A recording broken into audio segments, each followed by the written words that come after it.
George Soros est une des personnalités les plus influentes de notre époque. Pierre-Antoine Plaquevent procède à une véritable radiographie de celui qui se considère lui-même comme un chef d'État sans État.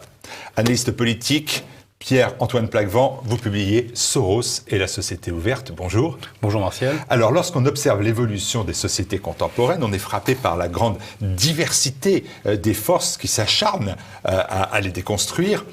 Et vous considérez, vous, au contraire, qu'il y a plutôt une unité dans la déconstruction. Et cette unité, elle a un nom, George Soros, qui est un peu le moteur nucléaire de la déconstruction dans le monde. Oui, c'est assez juste. George Soros est l'une des, s'il y a plusieurs têtes, on va dire, à l'hydre globaliste, c'est une des têtes les plus influentes.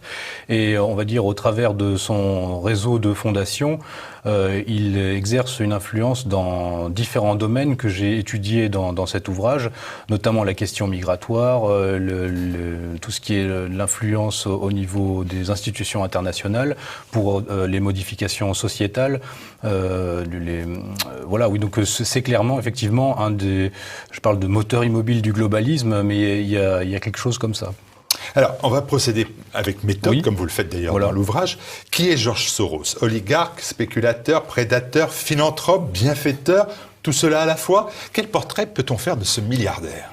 C'est un financier et un milliardaire qui a la particularité de se sentir investi d'une mission historique et qui est animé d'un zèle missionnaire insatiable en faveur des idées globalistes. Et ce qui est intéressant, c'est ce que j'ai voulu démontrer dans l'étude, c'est que il ne s'agit pas de complotisme, mais vraiment d'un projet qui est documenté et dont Soros et ses réseaux ne se cachent pas, c'est-à-dire dissoudre les États-nations et intégrer l'humanité au sein d'un ensemble plus vaste, au sein d'une gouvernance globale qui aurait fonction de gérer l'ensemble de l'humanité en lieu et place des États-nations historiques. Mais il met son argent au service de ses idées, c'est pas mal ça, non? Oui, c'est ce qui est intéressant à étudier, c'est-à-dire c'est une forme de... mon préfacier Xavier Moreau, que vous connaissez bien ici, le compare à Lénine. Mais il dit que ce serait finalement un Lénine par d'autres moyens, et un Lénine qui serait lui-même son propre financier d'une certaine manière, quoi. Et c'est ça qui est intéressant à étudier, et c'est même d'une certaine manière un contre-exemple pour les conservateurs ou les populistes, c'est-à-dire si des gens d'argent, des idées conservatrices s'investissaient de la même manière, on pourrait vraiment opérer une révolution à rebours de la société ouverte. Votre analyse vous pousse à penser que l'accumulation d'une richesse absolument démesurée n'a jamais réussi à remplir ce que vous appelez le vide intérieur qui habite George Soros. Être prédateur financier ne le contente pas, il fallait qu'il devienne un acteur métapolitique et historique majeur de son temps. Et il veut influencer l'histoire avec un grand H, mais est-ce qu'on peut là aussi lui en vouloir? Non, mais c'est quelque chose qui le taraude depuis toujours. Il dit lui-même que, il y a une citation, il dit « J'ai depuis la plus tendre enfance des fantaisies et des fantasmes messianiques ». Et en fait, il explique que cette action est faite pour évacuer ces pulsions-là, pourrait-on dire. Mais oui, c'est pas une mauvaise chose. Le problème, c'est dans quelle direction il le fait et par quels moyens il le fait. Et surtout, ce n'est pas fait de manière démocratique. Ce n'est pas proposé aux populations comme un projet de société sur lequel on pourrait se positionner pour le valider ou non. Donc c'est justement toute sa méthodologie, c'est celle que Karl Popper appelait l'ingénierie sociale progressive. Ce sont des gens qui ont finalement un idéal qui n'est pas très éloigné de l'internationalisme révolutionnaire des premiers communistes, sauf que la méthodologie est différente. Ils veulent procéder par étapes et par modifications successives de la société et du substrat même ethnique de la société. Vous citiez Karl Popper. Soros a souvent précisé qu'il s'inspirait des travaux de Karl Popper pour prôner une société ouverte. Est-ce que cette société ouverte, c'est véritablement un idéal? J'allais dire même, est-ce que c'est un idéal sincère? Ou est-ce que c'est tout simplement le moyen de mettre de l'argent pour faire un business et donc rapporter encore plus d'argent? Je pense que c'est les deux à la fois, comme souvent dans l'histoire humaine. Comment dire, l'idéologie sert de prétexte aussi à une position sociale. Mais clairement, c'est ce qui est intéressant avec Soros, c'est qu'il a quand même l'air d'être dans une filiation idéologique de courants qui veulent vraiment arriver à ce projet universaliste radical. Et d'ailleurs, Soros radicalise le propos de Popper, en fait, Popper, à son époque, était assez critique, justement, du socialisme et aussi de toutes les formes d'autoritarisme. C'était un pur libéral, on pourrait dire. Et Soros, lui, utilise les outils conceptuels de Popper pour son action dans les sociétés, sur les groupes humains, en fait. Donc, nous, notamment, cette idée dialectique de société close, société ouverte. Société ouverte, alors concrètement, ça veut dire quoi, l'open society? Voilà, c'est justement, il y a toute une partie de philosophie politique dans mon ouvrage, mais cette idée de société ouverte, je suis arrivé à la conclusion que c'est finalement une sorte de masque pour cacher ce projet très concret d'arriver à intégrer l'humanité au sein d'un ensemble unique et géré par une forme non pas de gouvernement, mais de gouvernance mondiale. Ce sont des gens ils sont pour la dissolution, en fait pour le libéralisme quand ça les arrange, c'est-à-dire au niveau des États-nations, pour dissoudre les différents groupes ethniques ou les nations, mais ils sont pour une planification au niveau mondial. C'est une forme de socialisme réactualisé, en fait. C'est l'idéal internationaliste, mais réalisé par les banquiers. Je montre aussi dans l'étude comment même dès le départ, le bolchevisme n'aurait pas pu avancer sans l'aide de la haute finance. C'est toujours un petit peu la même idéologie, mais qui s'est réactualisée, qui le fait avoir des moyens moins brutaux, on va dire.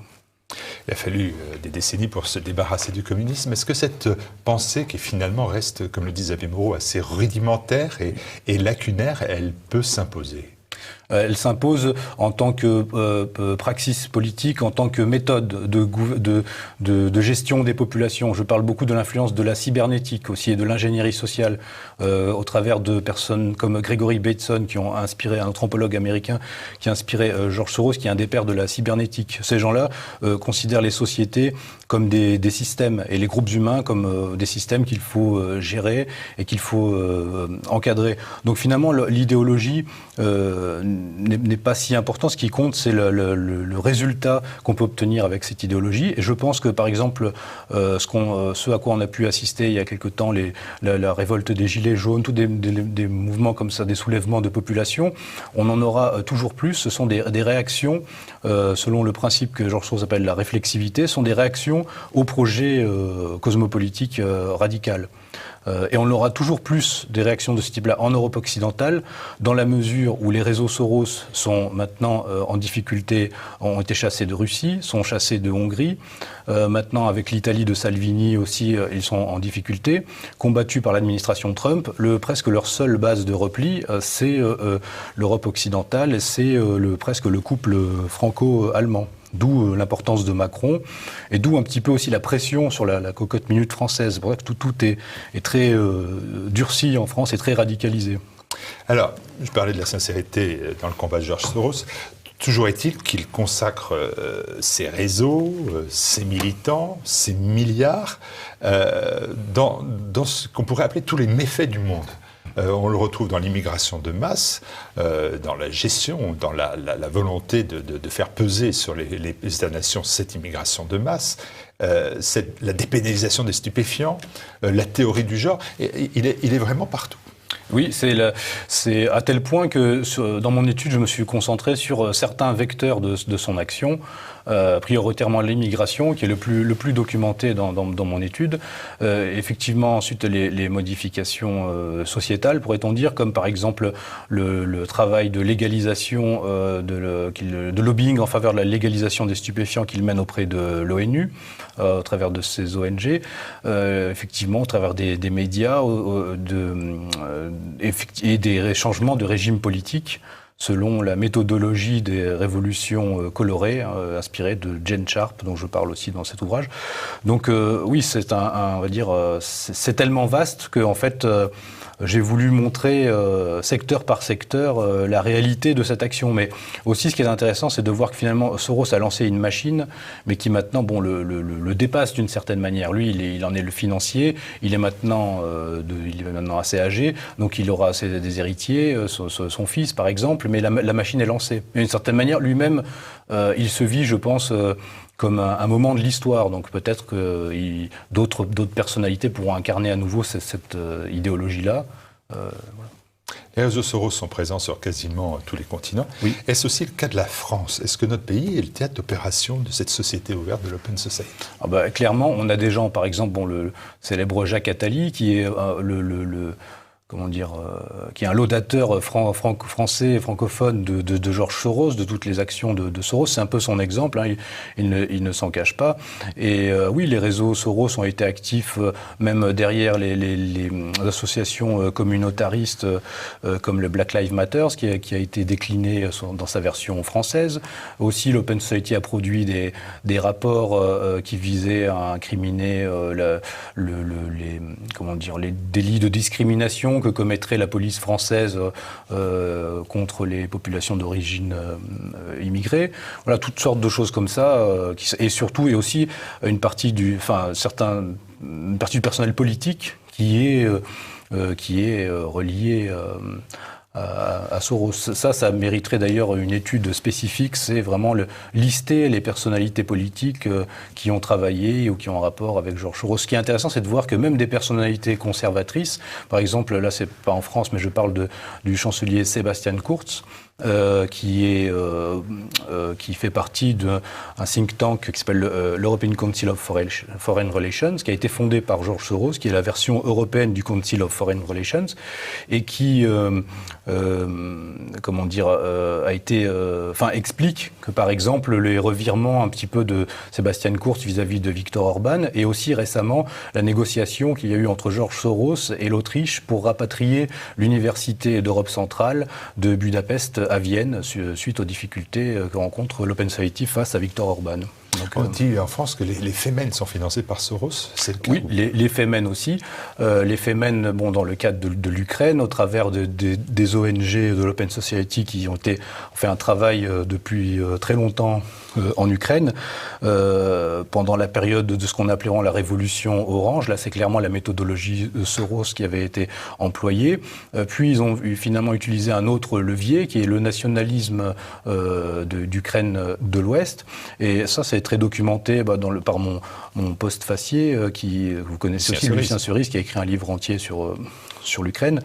Et clairement, oui, les Femen sont liés au réseau Soros. On voit récemment aussi que Attali a promu une Femen aussi. Donc tout ça, c'est tout un milieu finalement international, hein, qui peut utiliser toutes sortes de leviers, qui peut même utiliser la spécificité, c'est de savoir utiliser aussi même les nationalismes d'une certaine manière. En fait, spécifiquement, comme par exemple en Catalogne, les nationalistes sans État pour miner les États existants, c'est-à-dire les autonomismes ou les séparatismes. Voilà, c'est une méthodologie en fait ce que les Russes appellent une technologie politique. Voilà, donc ce sont des technologies politiques qui sont étudiées par ces cercles globalistes et qui savent les appliquer là où il faut. Voilà. Soros et la société ouverte, parmi les champs d'action du milliardaire, l'oligarque, figure l'influence médiatique aussi, oui, et la guerre contre les médias non alignés, indépendants, ce qu'on appelle ici la presse alternative. Il faut aussi gérer cela. Oui. Mais ce qui est intéressant, c'est de voir que, en fait, Georges Soros, alors qu'il prétend être pour un monde, une société ouverte, est très inquiet des réseaux sociaux et de l'influence d'Internet. Il avait même pointé du doigt le mauvais rôle que jouerait Facebook et même Google, je crois, lors du forum de Davos, comme des choses qui peuvent miner la société. Parce qu'en fait, finalement, c'est un mondialiste, mais quand même de l'ancienne génération. C'est-à-dire, ces nouvelles technologies, il se rend compte que ça peut être utilisé contre son projet. Récemment aussi, on a pu voir que Facebook avait lancé une enquête contre l'Open Society en interne pour savoir si les attaques médiatiques dont a été victime Facebook cette année à répétition n'étaient pas le fruit de l'influence de l'Open Society. C'est-à-dire que Facebook est donc conspirationniste, en fait, donc, dans ce champ-là. Donc il y a une forme même une forme d'affrontement, par exemple, entre certains milliardaires qui ont soutenu Trump ou l'administration Trump, comme comme le milliardaire libertarien Robert Mercer, et des gens comme Soros. Ce sont des projets différents qui s'affrontent. Alors, j'ai cherché quand même quelques contradictions dans votre propos, qui est, comment dire, très étudié et très réfléchi.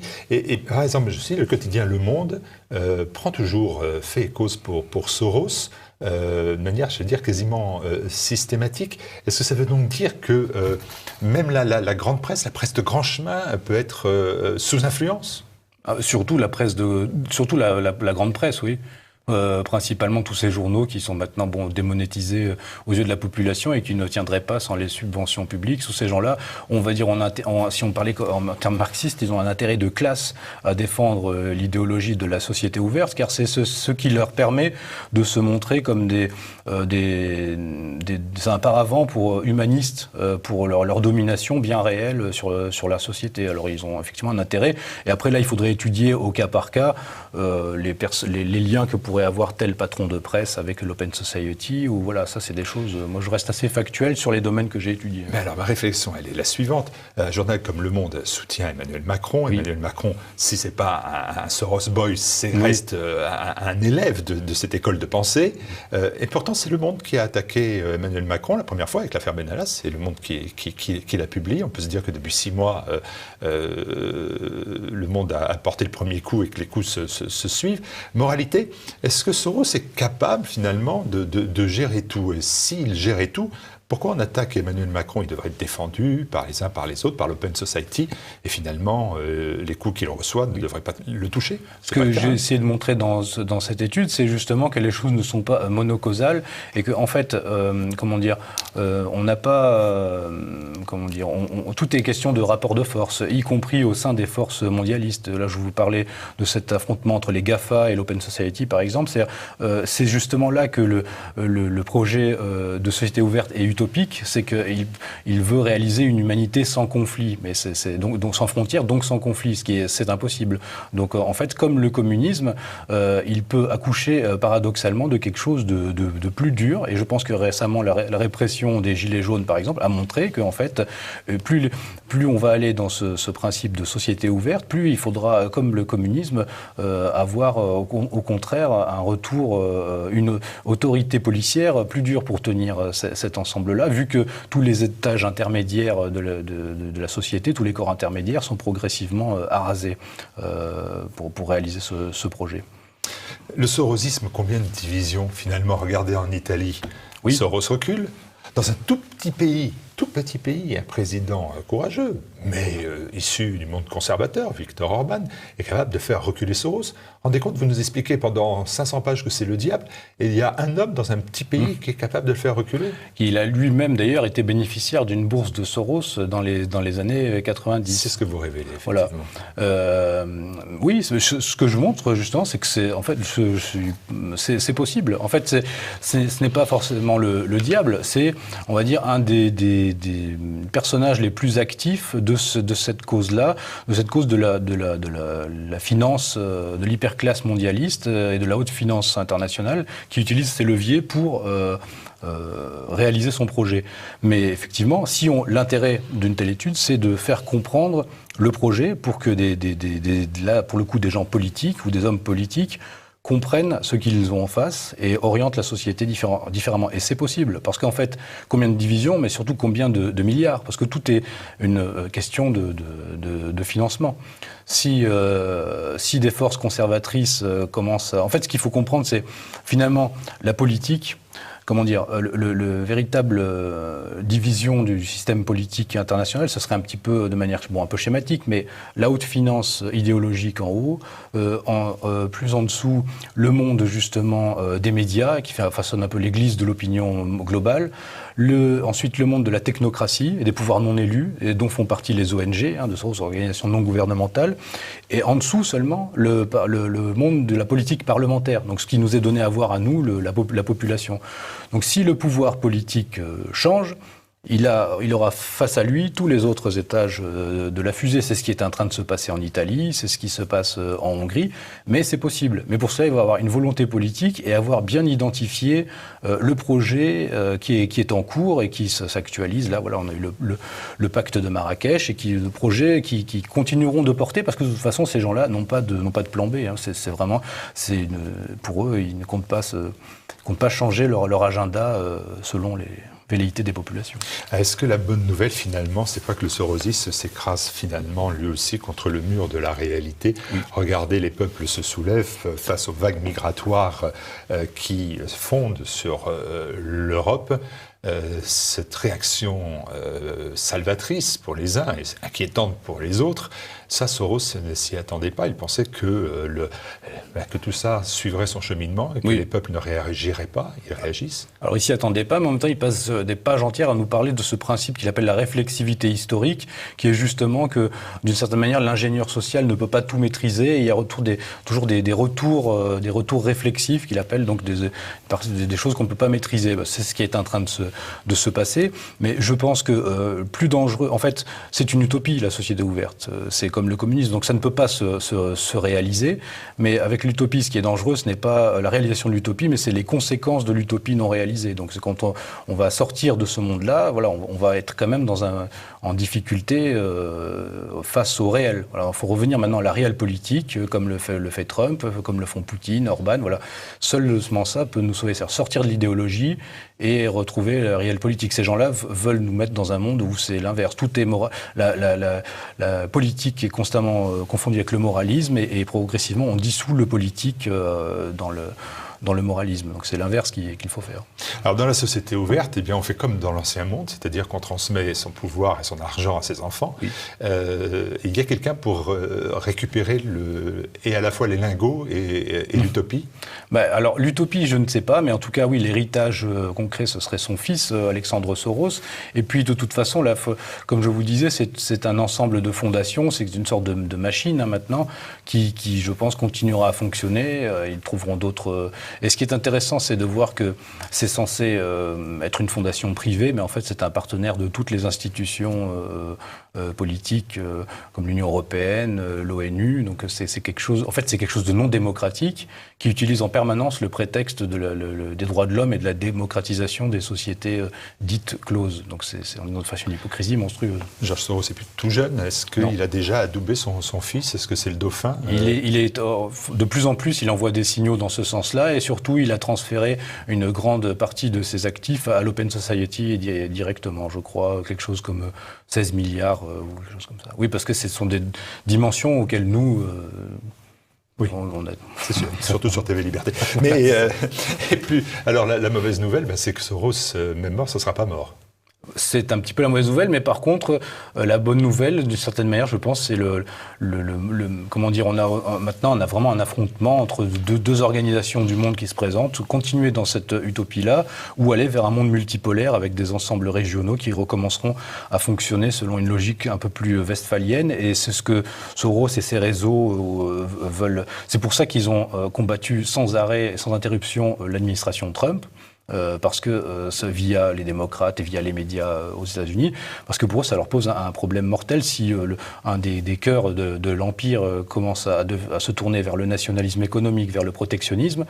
Là, ils sentent que leur projet est effectivement menacé. D'où le problème pour nous, Européens, avec le couple franco-allemand, de se débarrasser de cette chose-là. Je parle aussi du fait que, en fait, d'une certaine manière, mai 68 fut la première révolution colorée, d'une certaine manière, un premier outil d'ingénierie sociale pour faire sortir la France du modèle qui était le sien, qui était une alternative géopolitique entre l'Est et l'Ouest à l'époque, entre une certaine forme de souveraineté, et qui nous a fait rentrer dans l'euromondialisme. Bon, maintenant, on doit faire la révolution inverse, c'est-à-dire sortir de cette chose-là, et je pense que c'est possible. Les populations comprennent de plus en plus. Maintenant, il faut les outils politiques pour cela.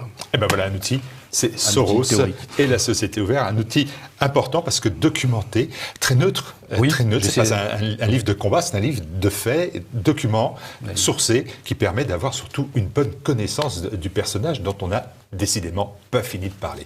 Merci Pierre-Antoine Plaquevent.